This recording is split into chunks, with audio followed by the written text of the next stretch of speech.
Frumoși mei scorpioni, bine ați venit, dragilor! Astăzi facem etalarea bonus pentru luna noiembrie. Nu mai pierdem timpul cu vorbăria, trecem la treabă direct. Primele 3 mesaje pentru voi, pentru că deja ne-am obișnuit, știm pentru cine este valabilă această etalare. Așadar, primul mesaj pentru scorpioni. Tu poți. Cred că am mai văzut mesajul ăsta la voi. Adevăr, wow! Și semnale, puf, foarte tare. Călătorie avem aici pentru unii dintre voi. Nu neapărat să fie o călătorie fizică, poate că este o călătorie interioară, o călătorie, nu știu, numiți-o cum vreți voi. Vorbim despre... mesajele sunt centrate pe adevăr și pe, hai să spunem așa, puterea voastră personală. Ți se spune că tu poți să susții un adevăr sau tu poți să accepti un adevăr sau tu poți să spui un adevăr sau pur și simplu poți să renunți la un adevăr. De ce nu? Pentru că aici avem această persoană care pare că este în aer, cu mâinile în aer, da, e ca și cum încearcă să se detașeze de ceva. Orice adevăr ți-ai spus până acum, te poți detașa de el. Dacă totul se învârte în jurul unui adevăr în viața unora dintre voi, că n-are cum să fie pentru toată lumea, dacă totul se învârte în jurul unui adevăr, fie că este un adevăr universal, fie că este un adevăr personal al tău, aici e vorba despre urmărește semnalele. Este foarte, hai să spunem așa, propriu scorpionului să se uite după semnale. Problema cea mai mare este, nu doar la scorpion, în general, că atunci când avem adevărul nostru sau când ne-am fixat, să nu uităm că scorpionul în cazul ăsta, pentru că vorbim despre voi, scorpionul este un semn fix. Vorbim despre o fixație pentru unii dintre voi într-un adevăr propriu. Când ajungem să ne centrăm doar pe acel adevăr al nostru, ne e greu să vedem semnale. Da? Sau să le interpretăm, pentru că le interpretăm din punctul nostru de vedere, din propriul adevăr. Aici poate să fie valabile mai multe interpretări, adică pentru unii dintre voi e nevoie să vă detașați de propriul adevăr și să țineți cont și de semnale, pentru alții dintre voi să susțineți un adevăr bazându-vă pe semnalele care deja au fost în viața voastră. Pentru alții dintre voi poate fi puterea voastră, pentru că aici ți se spune tu poți să spui un adevăr arătând acel adevăr, arătând semnalele care să îi facă pe ceilalți să înțeleagă sau să, nu știu, să accepte într-un fel sau altul această realitate, acest adevăr. Adevăr înseamnă realitate. Da. Este o călătorie, poate fi o călătorie interesantă pentru fiecare dintre cele 3-4 categorii despre care vorbesc aici. Așadar, dragii mei, probabil că mesajele vin și vă spun, e ok să începi această călătorie pentru a-ți putea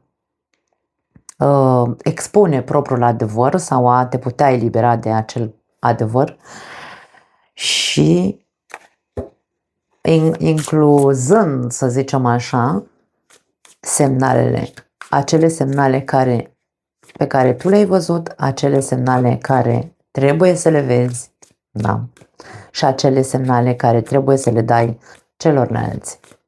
Foarte interesant. Mai departe, nu putea să nu fie interesant la scorpion. Avem 3-ul de cupe, reunește-te cu clanul tău, ți se spune. Poate că unii dintre voi v-ați detașat un pic de restul lumii. Clan ce înseamnă? Acel grup de apartenență. Poate fi familia, pot fi prietenii, pot fi, nu știu, un anturaj anume. Treiul de cupe este cartea anturajelor, într-un fel sau altul. Și aici, când vorbim despre clan, sunt persoanele cu care tu te înțelegeai bine, sunt persoanele cu care aveai o comunicare, hai să o numim, prietenoasă sau sănătoasă. Așadar, caută-ți din nou clanul, nucleul. Cavalerul de spade, fii ambițios și urmărește-ți fiecare vis. În tarotul clasic, cavalerul de spade este ăla care se duce în trecut să-și rezolve anumite probleme pe care nu le-a rezolvat. Este o energie de acțiune, o energie de impuls, hai să spunem strategic, pentru că știe exact unde trebuie să se ducă. Și aici, dacă e vorba de a expune un adevărul tău, putem să vorbim despre rezolvarea unor probleme. De aia se spune că trebuie să fii ambițios și să-ți urmărești fiecare vis, urmărește-ți intenția. Dacă tu ai de rezolvat ceva, trebuie să fie cu adevărul pe masă, expune-ți adevărul tău, însă semnalele, e ca și cum arată, vreau să fac o paranteză, dacă e vorba despre deconexiunea de clanul tău, adică te-ai detașat de familie, de prieteni, de toată lumea și ești singur în momentul de față, ți se spune că tu poți să preiei din nou, da? Să preiei din nou, reiei legătura cu aceste persoane de care te-ai detașat, ca să rezolvați niște probleme pe care le aveți probabil între voi, expunând acel adevăr, însă urmărind și semnalele ce înseamnă, urmărind nu vibe-ul celorlalți, ci într-un fel sau altul să accepti și adevărul celuilalt. Aici hai să încercăm să facem, cum spun, dacă trebuie să rezolvăm ceva, nu putem să rezolvăm doar din poziție fixă, adevărul meu e ăsta, nu vreau să te ascult pe tine. N-ai cum să rezolvi absolut nimic. Da? Cam asta este ceea ce simt că aceste cărți vor să transmită. Mai departe, 2 de monede. Când viața devine haotică, spune acest card, caută modalitatea de a te împământa și echilibra. Este clar că pare că povestea sau firul poveștii pe care îl simt că vrea să fie expus aici este acesta. Tu poți să rezolvi o anume situație cu o persoană care face parte dintr-un anume clan al tău, însă nu în haos, ci echilibrat. Să știu să merg la țintă, ceea ce este specific Scorpionului, să meargă la țintă pe subiectul care trebuie rezolvat, însă într-un mod echilibrat și într-un mod în care să accepte și să asculte și să vadă semnalele care vin din partea celorlalți. Dacă tu, de exemplu, nu știu, ai de-a face cu persoane haotice în anturajul tău sau în familia ta, nu te înțelegi cu ei, domne, nu ajungi la niciun consens. În momentul în care nu ajungi, tu trebuie să fii cel împământat, pentru că vezi, semnalele sunt foarte clare. Îți spun, băi, n-am cu cine, și când nu am cu cine, îmi văd de treaba mea, da? Deci eu nu mai insist aici pe un adevăr, nu mai insist pe o rezolvare. Nu mai insist. Îmi caut alt clan sau mă detașez în totalitate și îmi văd de treaba mea. Călătoria poate vorbi și despre distanță, da? Așadar, poate fi vorba pentru unii dintre voi, distanțați-vă de persoanele cu care, când vin semnale către voi, când n-ai cu cine, pentru că e haotică atmosfera, persoana și așa mai departe, dacă tu ești cel haotic, caută modalitatea de a fi cu picioarele pe pământ și de a vedea cu adevărat semnalele așa cum sunt. Îți plac sau nu-ți plac? este doar ego, ok? Restul este doar realitate și adevăr. Trebuie, într-un fel sau altul, depinde de în ce categorie de scorpioni vă aflați în această interpretare, depinde, bineînțeles, doar de noi. La capătul cărților avem Temperanța, renunță la limitările autoimpuse. Dragii mei, Temperanța este și o carte cu o energie temperată, da? Cu o energie, Temperanța egal temperează-te. Liniște, pace, echilibru și așa mai departe. Temperanța înseamnă compromis, adică între două, da, avem aici doiul de monede, între două persoane care trebuie să aibă o convorbire pentru a rezolva ceva, e nevoie de un temperament sau o energie temperată, da? De echilibru, ca să putem să rezolvăm. Altfel nu se rezolvă, pentru că fiecare ego se lovește în celălalt ego și nu ajungem nicăieri. Dacă tu simți că ai, nu știu, ce limitări ai? Limitări ce înseamnă? Limite, da? Dom'le, nu pot să spun, nu știu, vreau să spun ceva, însă ceva mă ține să nu spun. Aia e o limită în mine. Dacă eu am de rezolvat ceva și există un adevăr, îmi expun adevărul meu, fără limite, adică nu mă frânez, că dacă mă frânez n-am rezolvat nimic. Poate spun doar purul adevăr, doar al meu. Însă, din nou, limitele tale pot fi, aici avem în acest card, avem această palmă care arată așa, ca și cum stop. Aici e vorba despre, ok, dacă limitele mele sunt că nu pot accepta adevărul celuilalt, trebuie să văd. Nu acum, dacă eu nu particip la conversație, dacă eu nu particip la această rezolvare, decât din punctul meu de vedere, din propriul meu adevăr, nu vreau să rămână foarte clar că aceste mesaje spun nu vei putea să rezolvi nimic oricât de mult o ții pe ta. Cam asta este ceea ce transmit aceste carduri. Ok, avem o carte care s-a întors, izolare, da? Aici avem îngerii iubirii, hai să vedem ce au să vă transmită din punct de vedere emoțional sau sentimental, bineînțeles.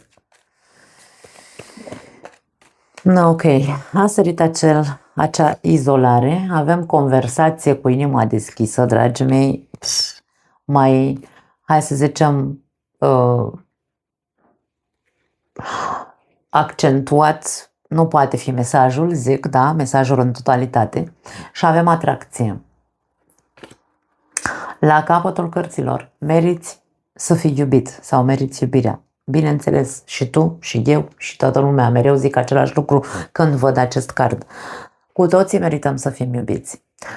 Dacă aveți o relație, dragii mei, poate că relația voastră s-a răcit în ultima perioadă sau cel puțin, nu știu, poate, nu neapărat că s-a răcit, dar poate sunteți la distanță. Aici, izolarea e ca și cum sunteți un pic deconectați. Faptul că în viața fiecăruia dintre noi pot exista momente de deconexiune, nu știu dacă e corect sau iar îmi inventez eu cuvinte românește. În momentul în care există aceste momente în care ne dorim să fim singuri sau ne dorim să fiu eu cu mine ca să pot să, nu știu, înțeleg eu anumite sentimente sau trăiri pe care le am interioare, ideea este că nu putem să stăm foarte mult timp detașați sau singuri. Avem mesajul conversație cu inima deschisă. Vorbește sincer despre ceea ce simți cu partenerul de viață. Dacă aici toată această poveste se referă la viața de cuplu, pentru cei care aveți o relație, Treiul de cupe ne poate da indiciul că a putut exista o altă variantă în exterior. Doi de monede înseamnă am două opțiuni, da, în tarotul clasic. Se cunoaște adevărul, s-a știut sau a ieșit sau există semnale de bănuială, nu e doar bănuială, e real, adică se știe deja. Dacă s-a bănuit până acum, în luna noiembrie probabil că adevărul va ieși la lumină. Semnalele sunt foarte clare. Ok. Și aici poate fi vorba despre, în loc să te izolezi, că nu știu acum cine a avut o aventură, nu contează, cine a avut o altă opțiune în exterior, tu sau celălalt, când vorbim despre parteneri de viață sau despre cuplu, suntem doi, așa că se poate citi viceversa. În momentul în care, hai să zicem că acum iese adevărul la suprafață și trebuie rezolvată problema, nu o putem lăsa în aer, deschideți-vă și vorbiți cu adevărat, spuneți-vă adevărul vostru, spuneți celuilalt. Uite, am probele deja, deci semnalele au existat, dar acum ai probele. Și aici e vorba despre a cântări, dacă vrei, doi de monede, despre a încerca să vezi avantaje, dezavantaje. Pentru mine doiul de monede asta înseamnă să cântăresc, să văd care sunt avantajele și dezavantajele să mai rămân în această relație.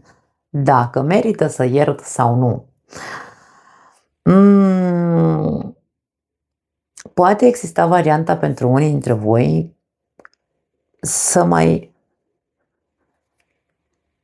chiar dacă a avut loc o trădare într-un fel sau altul, încă există acea fuziune între tine și partenerul de viață, încă există atracție între voi doi. Poate că se poate, de ce nu? Se poate rezolva, pentru că aici ni se spune tu poți, se poate rezolva această problemă, dar nu se poate rezolva cu spada în mână, nu se poate rezolva cu reproșuri, nu se poate, da, cavalerul de spade, nu se poate reproșa, nu se poate rezolva cu, nu știu, îmi susțin sus și tare varianta mea, ăla care a înșelat zice, păi de-aia te-am înșelat, ălaltul care a fost înșelat zice, păi nu meritam să fiu înșelat. Adevărul este undeva la mijloc, bineînțeles, nici unul, nici celălalt nu deține adevărul în totalitate. Și cum adevărul este undeva la mijloc, doi de monede, ce facem? Ne punem să discutăm, cavaler de spade.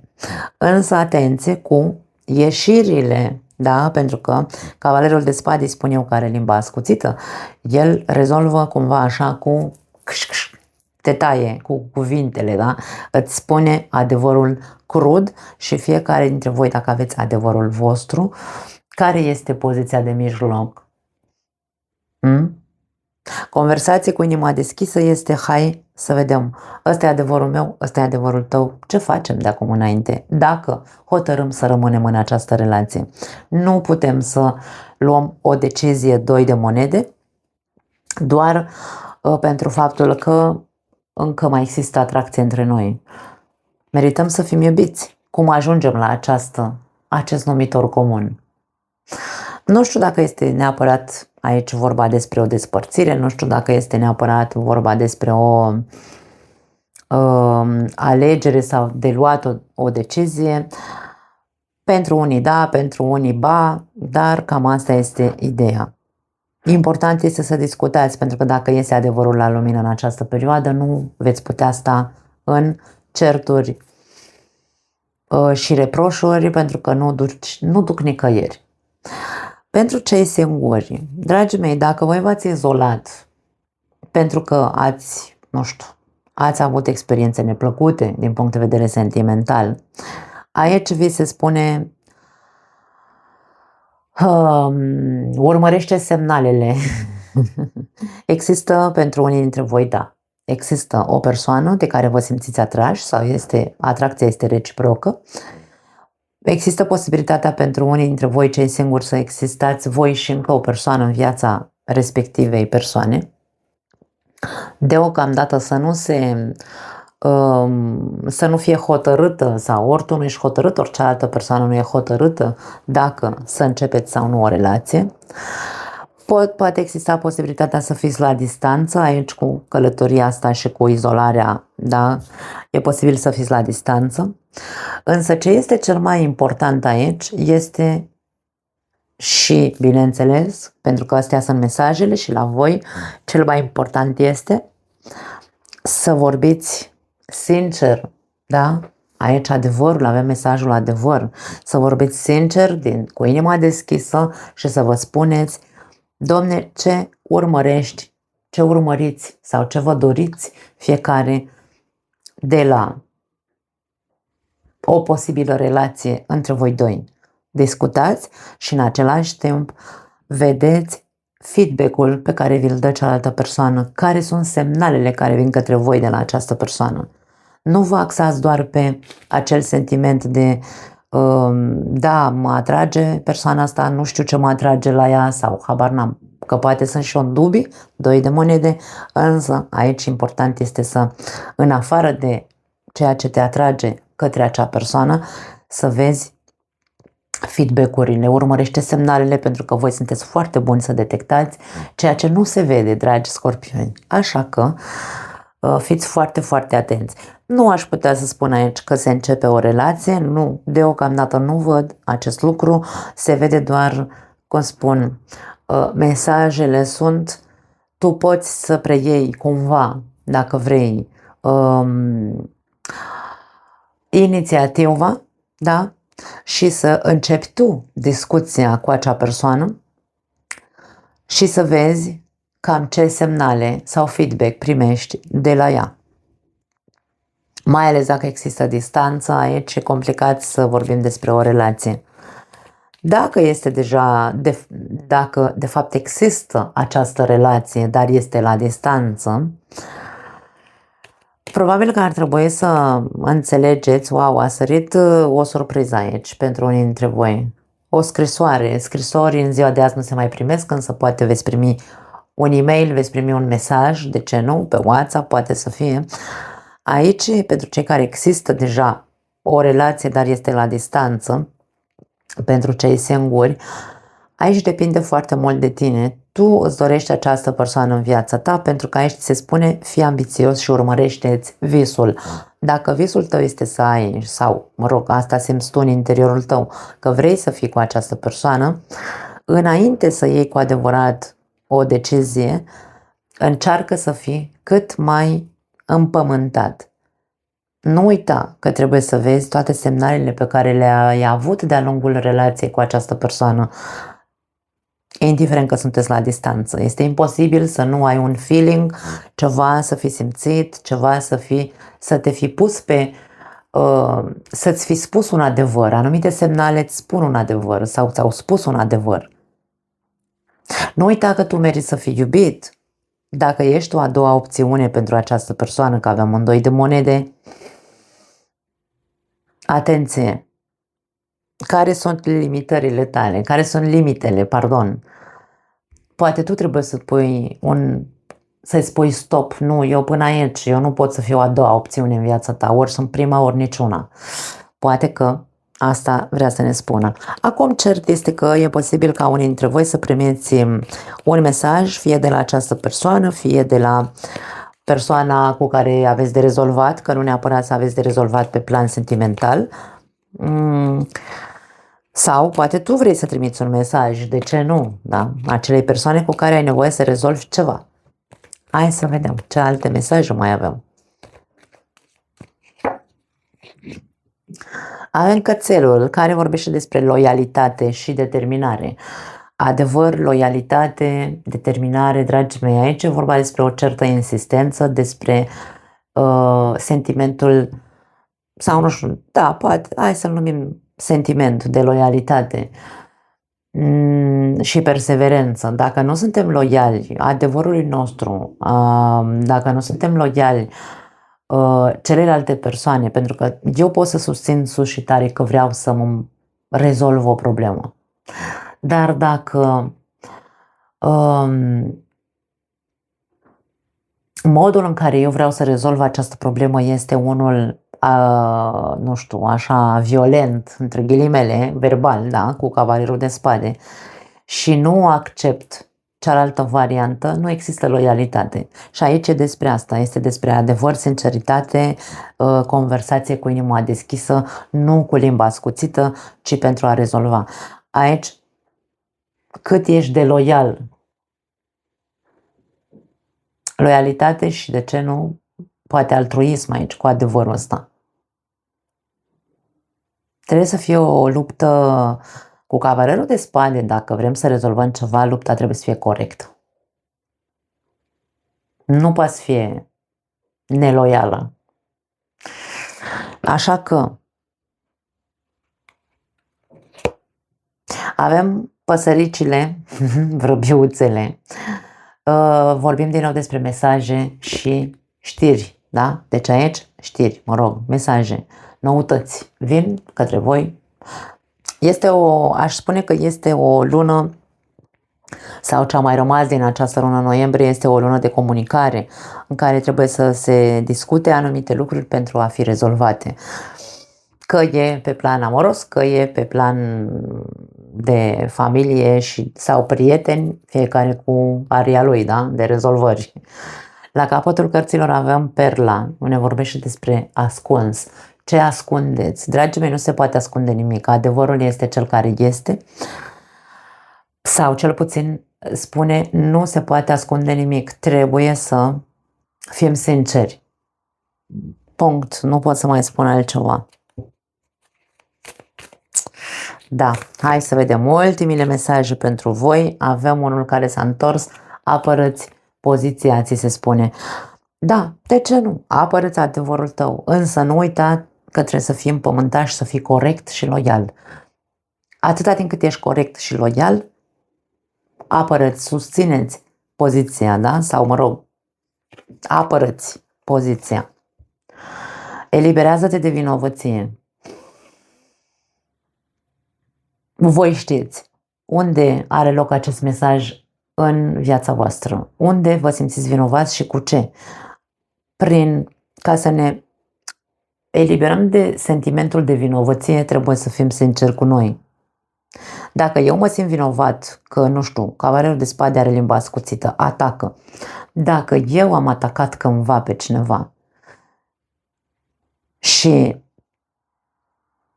semnalele sau feedback-ul care a venit către mine a fost unul de izolare, adică o perioadă în care persoana respectivă n-a mai vorbit cu mine, mă simt vinovat pentru ce am spus, pentru ce am făcut, pentru atacurile mele la persoana cealaltă, îmi apăr adevărul, însă nu am de ce să mă mai simt vinovat, trebuie să iau inițiativa și să pornesc o discuție cu inima deschisă, în sinceritate, cu cealaltă persoană.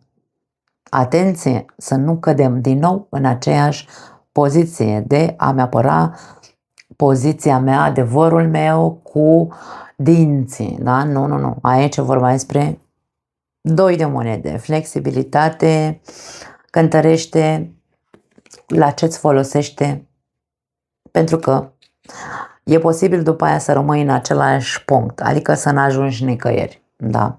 Să rămâi în sentimentul de vinovăție. Lasă-l să plece. Aici e vorba despre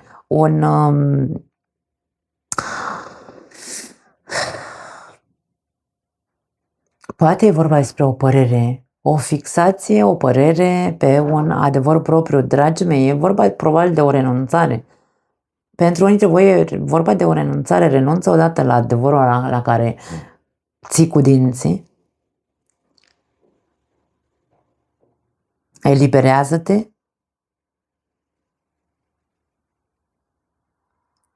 Spune-l, dar aici să se termine, ca și cum de aici trebuie să se ia o decizie, nu se mai poate lălăi într-un fel sau altul, poate că e o lălăială pentru unii dintre voi.